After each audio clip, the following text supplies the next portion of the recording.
Football বিশ্বকাপে ইরানের সামরিক মহড়া, খেলার মাঠ নাকি ভূরাজনৈতিক যুদ্ধক্ষেত্র? একটি ফুটবল দলের নিরাপত্তায় ফাইটার জেট, কমান্ডো বাহিনী, জ্যামিং প্রযুক্তি সম্পন্ন বিশেষ বিমান। শুনলে মনে হবে কোনো যুদ্ধকালীন অপারেশনের কথা বলা হচ্ছে, কিন্তু না, এটা 2026 ফিফা বিশ্বকাপের গল্প। আর এই নজিরবিহীন নিরাপত্তা বলয়ের কেন্দ্রে আছে ইরানের জাতীয় ফুটবল দল।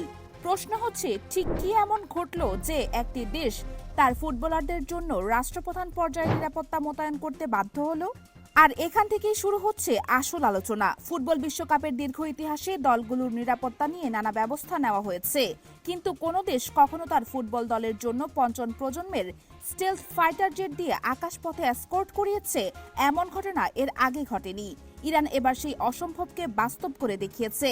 আন্তর্জাতিক এভিয়েশন সূত্র এবং সামরিক সংবাদ মাধ্যমগুলো থেকে যে তথ্য উঠে আসছে সেটা রীতিমতো চমকে দেওয়ার মতো।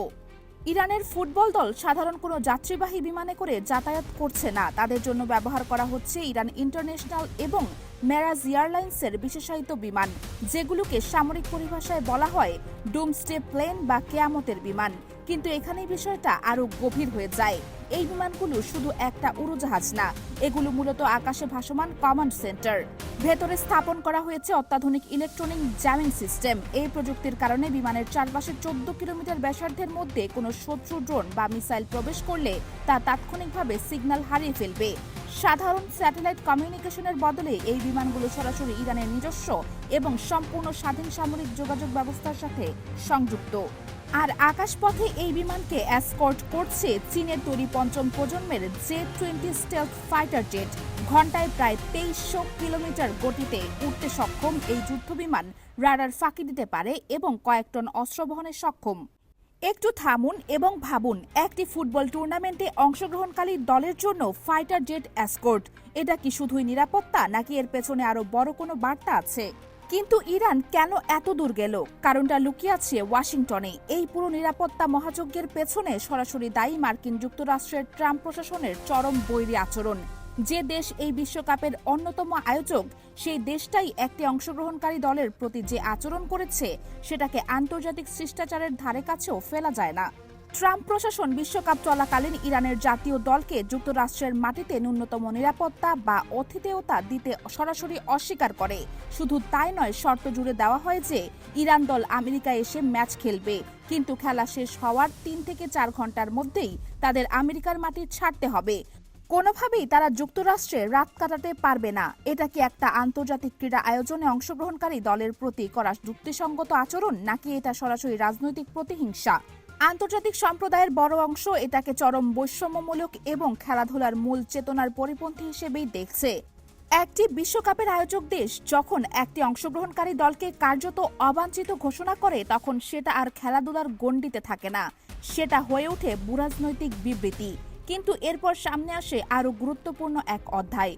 যুক্তরাষ্ট্রের এই চরম অসহযোগিতার পর ফিফা বাধ্য হয়ে বিকল্প ব্যবস্থা খুঁজতে শুরু করে।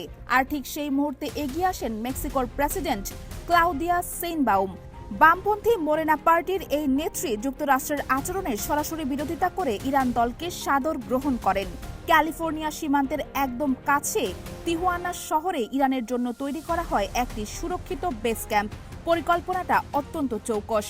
ইরান দল মেক্সিকোতে অবস্থান করবে, সীমান্ত পার হয়ে যুক্তরাষ্ট্রে ম্যাচ খেলবে এবং ম্যাচ শেষেই ওই রাতেই নিজেদের নিরাপদ ঘাঁটিতে ফিরে আসবে। কোনো রাত কাটাতে হবে না শত্রুভূমিতে। আর এই বেস ক্যাম্পের সম্পূর্ণ নিরাপত্তার দায়িত্ব নিয়েছে মেক্সিকান সেনাবাহিনী। মেক্সিকান সেনার নিচ্ছিদ্র পাহারায় ইরানি খেলোয়াড়রা প্রতিদিন তাদের ট্রেনিং করছেন। নিরাপত্তার স্বার্থে খেলোয়াড়দের শহরে অবাধ চলাচলের অনুমতি দেওয়া হচ্ছে না। সম্পূর্ণ রুদ্ধদ্বার পরিবেশে চলছে তাদের প্রস্তুতি। এই জায়গাটাই এখন সবচেয়ে বেশি আলোচনায়, কারণ একটি তৃতীয় দেশ আরেকটি দেশের ফুটবল দলকে আয়োজক দেশের বৈরিতা থেকে রক্ষা করতে সামরিক সুরক্ষা দিচ্ছে। বিশ্বকাপের ইতিহাসে এমন পরিস্থিতি আর কখনো তৈরি হয়নি। তিহুয়ানার রাস্তায় ইরানের প্রতি ভালোবাসার ঢল কেন? যুক্তরাষ্ট্র ইরানকে যেখানে প্রায় সন্ত্রাসীদের মতো ট্রিট করেছে, ঠিক তার উল্টো চিত্র দেখা যাচ্ছে মেক্সিকোতে। প্রতিদিন তিহুয়ানায় ইরান দলের হোটেলের সামনে শত শত স্থানীয় মানুষ ভিড় জমাচ্ছেন। তাদের একটাই ইচ্ছা, ইরানি খেলোয়াড়দের এক নজর দেখা। ইরানের সুপারস্টার ফুটবলার মেহদি তারিমি নিজে হোটেলের বাইরে এসে ভক্তদের সাথে দেখা করছেন, বিভিন্ন দেশের জার্সিতে অটোগ্রাফ দিয়েছেন। এই দৃশ্য সোশ্যাল মিডিয়ায় ব্যাপক ভাইরাল হয়েছে। কিন্তু সবচেয়ে তীক্ষ্ণ মন্তব্যটি এসেছে একজন সাধারণ মেক্সিকান নাগরিকের কাছ থেকে। তিহুয়ানার স্থানীয় পিৎজা বিক্রেতা হোসেলে এইবার সরাসরি বলেছেন, ইরানি ফুটবলারদের সাথে আমেরিকা সন্ত্রাসীদের মতো আচরণ করেছে। ট্রাম্প সরকার তাদের সাথে যা করেছে তা চরম লজ্জাজনক। এই মন্তব্যটা শুধু একজন ব্যক্তির নয়, এটা আসলে মেক্সিকোর একটা বড় অংশের মনোভাবের প্রতিফলন। আর এটা বুঝতে হলে আমাদের একটু পেছনে তাকাতে হবে। গত কয়েক বছরে মেক্সিকো এবং যুক্তরাষ্ট্রের সম্পর্কে যে পরিবর্তন এসেছে সেটা পরিসংখ্যানেই স্পষ্ট। একটি আন্তর্জাতিক স্বনামধন্য গবেষণা সংস্থার ডেটা অনুযায়ী আগে মাত্র 31% মেক্সিকান আমেরিকাকে প্রতিপক্ষ হিসেবে দেখত। ট্রাম্পের আগ্রাসী অভিবাসন নীতি, সীমান্তে দেয়াল তৈরির হুমকি এবং ক্রমাগত বৈরী আচরণের কারণে এখন সেই সংখ্যা 69% গিয়ে দাঁড়িয়েছে। মেক্সিকোর বিভিন্ন শহরের দেয়ালে এখন ফুয়েরা গ্রিঙ্গো অর্থাৎ আমেরিকানরা দূর হও এই স্লোগান সম্মিলিত গ্রাফিতি শোভা পাচ্ছে। আমেরিকা যত বেশি আগ্রাসী হচ্ছে, মেক্সিকানরাও তত বেশি আমেরিকার শত্রুদের পক্ষে দাঁড়াচ্ছে। ইরান দলের প্রতি এই বিপুল সমর্থন সেই রাজনৈতিক বাস্তবতারই ফসল। আপনার কি মনে হয়, এটা শুধু ফুটবল প্রেম, নাকি এটা আসলে আমেরিকার প্রতি মেক্সিকান জনগণের ক্রমবর্ধমান ক্ষোভের রাজনৈতিক প্রকাশ? শারীরিক নিরাপত্তার পাশাপাশি ইরান আরেকটি ফ্রন্টেও সর্বোচ্চ প্রস্তুতি নিয়েছে, সেটা হলো ডিজিটাল নিরাপত্তা। মার্কিন গোয়েন্দা সংস্থাগুলোর সাইবার নজরদারি বা আড়িপাতা ঠেকাতে ইরানি খেলোয়াড়দের ব্যবহৃত সমস্ত electronic device, laptop, mobile phone, tablet সবকিছুর জন্য সম্পূর্ণ আলাদা এবং এনক্রিপ্টেড নেটওয়ার্ক ব্যবস্থা তৈরি করা হয়েছে। এটা ভেবে দেখুন, একটি ফুটবল দলের খেলোয়াড়দের ফোনের জন্য আলাদা সুরক্ষিত নেটওয়ার্ক। এটা কোনো সাধারণ টুর্নামেন্ট প্রস্তুতি না, এটা কার্যত একটি সামরিক অপারেশনের পর্যায়ে পড়ে। এদিকে আরেকটি গুরুত্বপূর্ণ দিক সামনে এসেছে। যুক্তরাষ্ট্রের কঠোর ভিসা নীতির কারণে হাজার হাজার ইরানি সমর্থক মাঠে গিয়ে নিজ দলকে সমর্থন করার সুযোগ থেকে বঞ্চিত হচ্ছেন। একটি বিশ্বকাপে একটি দেশের সমর্থকদের ইচ্ছাকৃতভাবে ভিসা দিয়ে আটকে দেওয়া, এটা কি খেলাধুলার চেতনার সাথে সামঞ্জস্যপূর্ণ? ফিফা সবসময় বলে আসছে ফুটবল সবাইকে একত্রিত করে, কিন্তু এই বিশ্বকাপে সেই কথাটা কতটা সত্য হচ্ছে সেটা নিয়ে এখন গুরুতর প্রশ্ন উঠছে। আগামী 15 জুন নিউজিল্যান্ডের বিপক্ষে ম্যাচ দিয়ে বিশ্বকাপে নিজেদের অভিযান শুরু করবে ইরান। এরপর শক্ত প্রতিপক্ষ বেলজিয়াম, কিন্তু পুরো বিশ্বের চোখ আটকে আছে একটি বিশেষ ম্যাচের দিকে। সিয়াটলে অনুষ্ঠিত হতে যাওয়া মিশরের বিপক্ষের খেলা। ইরান ইতিমধ্যেই এই ম্যাচকে গর্বের ম্যাচ হিসেবে ঘোষণা করেছে, কারণ এটা হবে মার্কিন মাটিতে ইরানের প্রথম ম্যাচগুলোর একটি।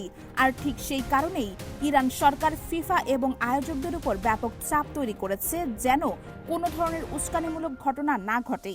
পুরো পরিস্থিতি বিশ্লেষণ করলে একটা জিনিস পরিষ্কার, এটা আর শুধু ফুটবল নেই, এটা এখন একটি পুরোদস্তর ভূরাজনৈতিক মঞ্চ হয়ে উঠেছে। একদিকে আমেরিকা, যে তার নিজের আয়োজিত বিশ্বকাপে একটি দেশের দলকে কার্যত বহিষ্কারের মতো আচরণ করছে। অন্যদিকে ইরান, যে ফাইটার জেট, কমান্ডো বাহিনী আর ডুমসডে প্লেন দিয়ে প্রমাণ করছে তারা কারো কাছে মাথা নত করবে না। আর মাঝখানে মেক্সিকো, যে আমেরিকার বিরুদ্ধে দাঁড়িয়ে ইরানকে আশ্রয় দিয়ে পুরো লাতিন আমেরিকার ক্ষোভকে প্রতিনিধিত্ব করছে। ব্রাজিল, আর্জেন্টিনা, ফ্রান্সের মতো দলের গ্ল্যামার থাকলেও এই মুহূর্তে বিশ্বকাপের সবচেয়ে আলোচিত নাম ইরান।